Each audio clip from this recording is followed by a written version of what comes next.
Hi అండి, నేను మరల మంచి టాపిక్ తో మీ ముందుకు వచ్చానండి. నేను చెప్పబోయే టాపిక్ లోని హీరోయిన్ సుమలత గురించి. సుమలత చిన్నప్పటి నుంచే మంచి కమ్యూనికేషన్ స్కిల్స్ తో ఉండేవారట. తన చిన్న వయసులోనే state Thums Up beauty contest లో పాల్గొని విన్ అయ్యారు. తను 10th క్లాసులో ర్యాంకర్ స్టూడెంట్ అట. అందుకే ఐఏఎస్ చదవాలనుకున్నారు. కానీ 15 సంవత్సరాలకే సినిమా అవకాశాలు వచ్చాయి. ఆమె జీవితంలో మొదటి టర్నింగ్ పాయింట్ బ్యూటీ కాంటెస్టే. దీని వల్లనే ఆమెకి సినిమా అవకాశాలు వరుసగా వచ్చాయి. 18 సంవత్సరాలకే లెజెండరీ డైరెక్టర్ అయినటువంటి కె విశ్వనాథ్ గారి డైరెక్షన్ లో శుభలేఖ, శృతిరేలు వంటి సినిమాలలో తన అద్భుతమైన నటనతో మన తెలుగు వారినే కాకుండా తమిళం, మలయాళం, కన్నడ, హిందీ వంటి భాషల్లో 220కి పైగా సినిమాల్లో నటించి చాలా తక్కువ సమయంలోనే దక్షిణ భారత సినీ పరిశ్రమలో టాప్ హీరోయిన్ గా పేరు తెచ్చుకున్నారు. ఇంతటి పేరు తెచ్చుకున్న సుమలత గారి లైఫ్ జర్నీలోని కొన్ని మలుపులు, అంటే ఆమె అసలు జర్నీ ఎలా మొదలైంది, కన్నడ సినీ పరిశ్రమకు చెందిన రెబల్ స్టార్ గా పిలువబడే అంబరీష్ తో ఆమె ప్రేమ, పెళ్లి, తరువాత వివాహ జీవితం, అంబరీష్ మరణించిన తరువాత ఆమె రాజకీయాల్లోనికి రావటానికి కారణం ఏంటి, వీటితో పాటు మరికొన్ని విషయాలను వీడియోలో తెలుసుకుందామండి. దయచేసి వీడియోను పూర్తిగా చూడండి. నాదో చిన్న రిక్వెస్ట్ అండి,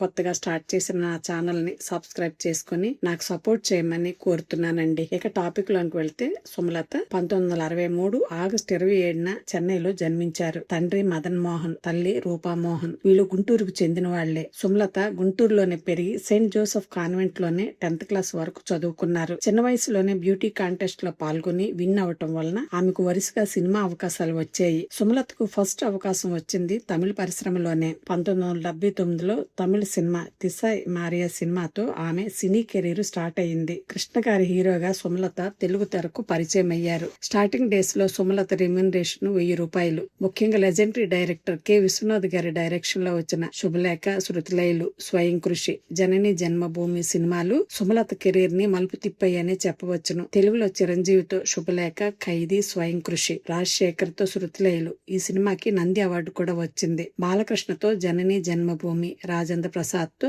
దొంగకోళ్ళు వంటి సూపర్ హిట్ సినిమాల్లో నటించి తెలుగు ప్రేక్షకులను మెప్పించారు. 1980-90లలో తెలుగులో 75 సినిమాలు, తమిళంలో 20 సినిమాలు, మలయాళంలో 40 నుండి 45 వరకు సినిమాలు, కన్నడలో 35 సినిమాలు, హిందీలో 7 సినిమాలు, అన్ని భాషల్లో కలిపి 220 వరకు సినిమాలు చేసి మల్టీ టాలెంటెడ్ ఆర్టిస్ట్ గా మంచి పేరును సంపాదించుకున్నారు. ఇలా సినిమాల్లో బిజీ ఉండే సుమలత 1984లో ఆహుతి కన్నడ సినిమా షూటింగ్ సెట్ లో మొదటిసారిగా అంబరీష్ ను కలవటం జరిగింది. ఆ సినిమా షూటింగ్ జరిగే సమయంలో సుమలత ఎవరితోనూ పెద్దగా మాట్లాడేవారు కాదట. ఒంటరిగా బుక్స్ చదువుకుంటూ కనిపించేవారట. అంటే ఇంట్రోవర్ట్. అంబరీష్ ఎక్స్ట్రోవర్ట్, అంటే అందరితోనూ గలగలా మాట్లాడే స్వభావం. అయితే ఒకరోజు అంబరీష్ సుమలతను గమనించి సుమలతకి ఒక సూచన చేశారట. షూటింగ్ లో అందరితో కలిసి మాట్లాడాలని, లేదంటే పొగరు అనుకుంటారని స్నేహపూర్వకంగా సలహా ఇచ్చారట. అప్పటి నుండి వారిద్దరి మధ్య ఫ్రెండ్షిప్ ఏర్పడి ఆహుతి సినిమా తరువాత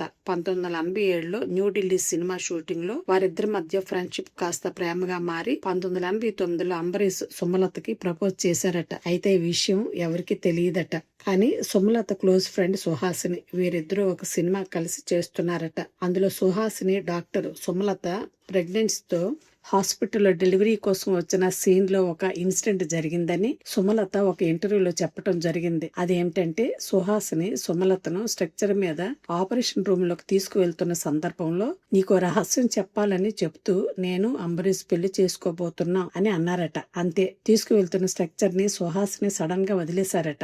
అంటే మీ ఇద్దరి స్వభావాలు వేరు, నువ్వేమో సైలెన్స్, ఆయనేమో కోపిష్టి, మీ ఇద్దరికి ఎలా కుదురుతుందని అన్నారట సుహాసిని. 1991లో సుహాసిని అంబరీష్ కలిసి వివాహం చేసుకున్నారు. వీరికి 1993లో ఒక కుమారుడు జన్మించాడు. పేరు అభిషేక్ గౌడ్. అయితే వివాహం అయిన కొన్ని సంవత్సరాలకి అంబరీష్ కి సుమలత సుహాసిని ఇలా అన్నది మన పెళ్లి విషయంలో అన్నారట సుమలత.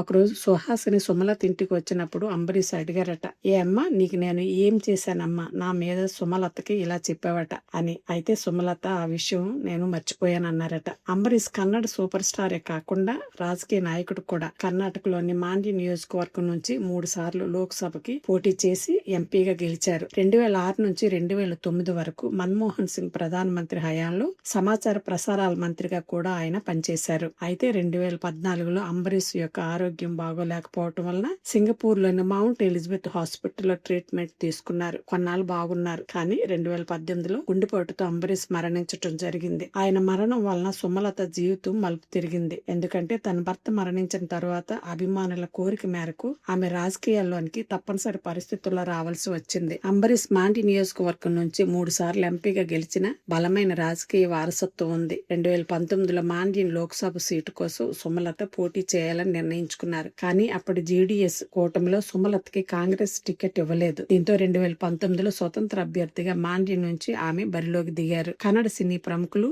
దర్శన్, రాక్లైన్ వెంకటేష్ వంటి వారు బహిరంగంగానే సుమలతకి సపోర్ట్ చేశారు. 2019 మే 23 ఫలితాల్లో జేడీఎస్ అభ్యర్థి నిఖిల్ కుమారస్వామిపై 1,25,876 ఓట్ల మెజార్టీతో సుమలత గెలిచారు. ఆమె కర్ణాటకలోని మొదటి స్వతంత్ర మహిళా ఎంపీ అయ్యారు. ఈ విజయం ప్రజల యొక్క అభిమానం ప్లస్ అంబరీష్ యొక్క వారసత్వ విజయం అని ప్రశంసలు అందుకున్నారు సుమలత. ఎంపీగా 2019 నుంచి 24 వరకు మాండ్యం జిల్లా అభివృద్ధికి చాలా కృషి చేశారు. ముఖ్యంగా మైసూర్ షుగర్ కంపెనీ పునరుద్ధరణ మరియు స్థానిక సమస్యల పరిష్కారం కోసం ఆమె చాలా కృషి చేశారు. 2019లో బీజేపీ గెలుపు కోసం ఆమె సపోర్ట్ చేయటం జరిగింది. 2024లో బీజేపీలో చేరి తన రాజకీయ ప్రయాణాన్ని కొనసాగిస్తున్నారు. ఇలా సినిమా ప్రపంచంలో అందం ప్రతిభతో ఒక వెలుగు వెలిగిన సుమలత అంబరీష్ తో ప్రేమ పెళ్లి ద్వారా ఒక అద్భుతమైన జీవిత భాగస్వామిని పొందారు. కానీ ఆయన మరణం తర్వాత అభిమానుల కోరిక మేరకు రాజకీయాల్లోనికి అడుగుపెట్టి స్వతంత్ర అభ్యర్థిగా ఎంపీగా గెలిచి కర్ణాటక చరిత్రలో తన పేరును సువర్ణ అక్షరాలతో లిఖించుకున్నారు. ఎందుకంటే